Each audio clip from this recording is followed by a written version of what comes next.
किसी शहर के रेलवे स्टेशन पर एक भिखारी रहता था।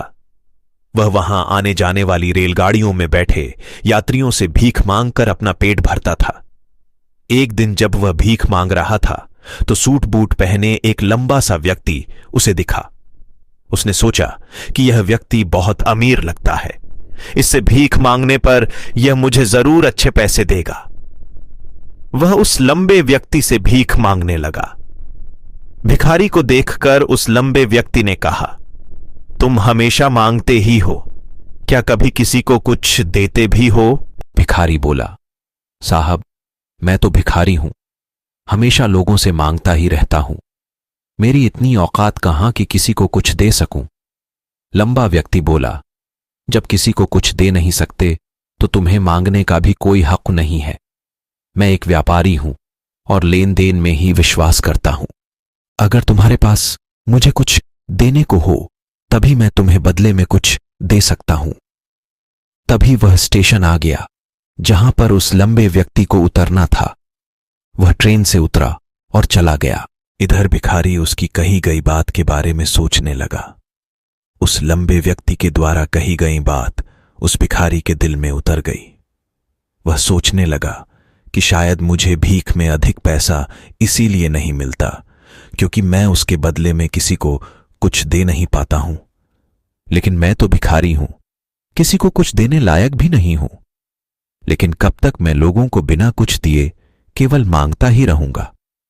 बहुत सोचने के बाद उस भिखारी ने निर्णय किया कि जो भी व्यक्ति उसे भीख देगा तो उसके बदले में वह भी उस व्यक्ति को कुछ जरूर देगा।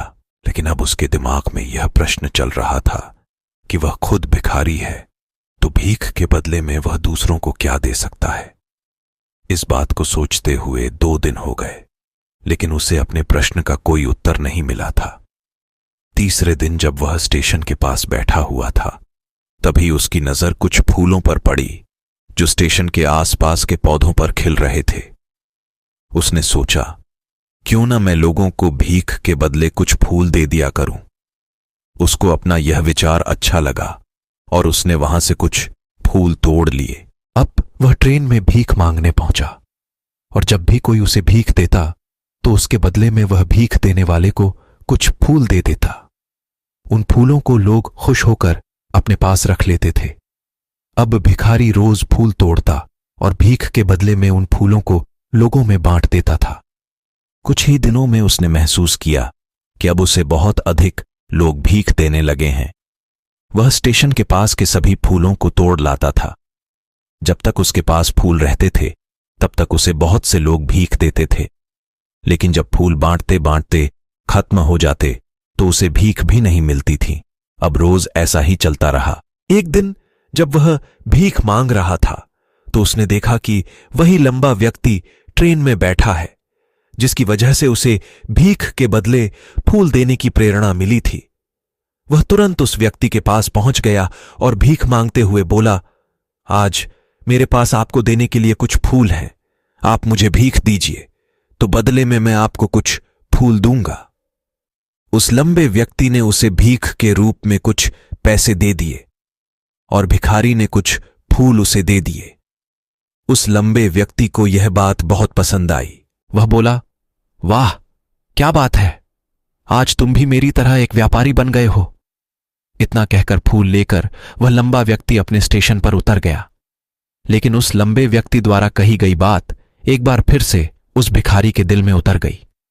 वह बार बार उस लंबे व्यक्ति के द्वारा कही गई लाइन के बारे में सोचने लगा और बहुत खुश होने लगा।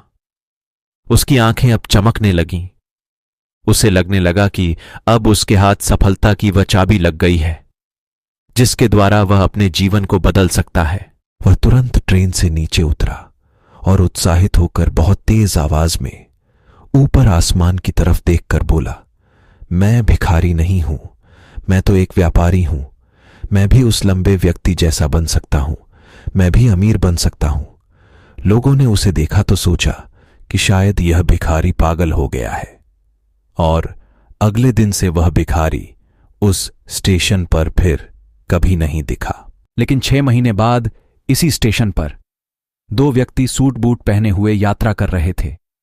दोनों ने एक दूसरे को देखा तो उनमें से एक ने दूसरे से हाथ मिलाया और कहा, क्या आपने मुझे पहचाना? दूसरा व्यक्ति बोला, नहीं, क्योंकि मेरे हिसाब से हम लोग पहली बार मिल रहे हैं।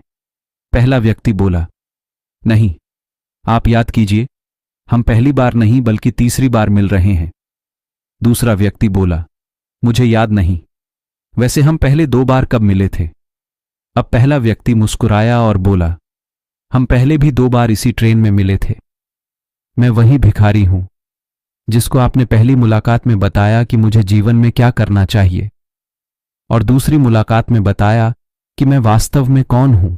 दूसरा व्यक्ति मुस्कुराया और अचंभित होते हुए बोला, ओह, याद आया, तुम वही भिखारी हो जिसे मैंने एक बार भीख देने से मना कर दिया था, और दूसरी बार मैंने तुमसे कुछ फूल खरीदे थे, लेकिन आज तुम यह सूट बूट में कहां जा रहे हो और आजकल क्या कर रहे हो?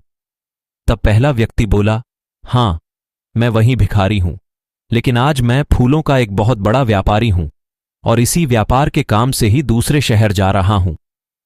कुछ देर रुकने के बाद वह फिर बोला, आपने मुझे पहली मुलाकात में प्रकृति का वह नियम बताया था जिसके अनुसार हमें तभी कुछ मिलता है जब हम कुछ देते हैं।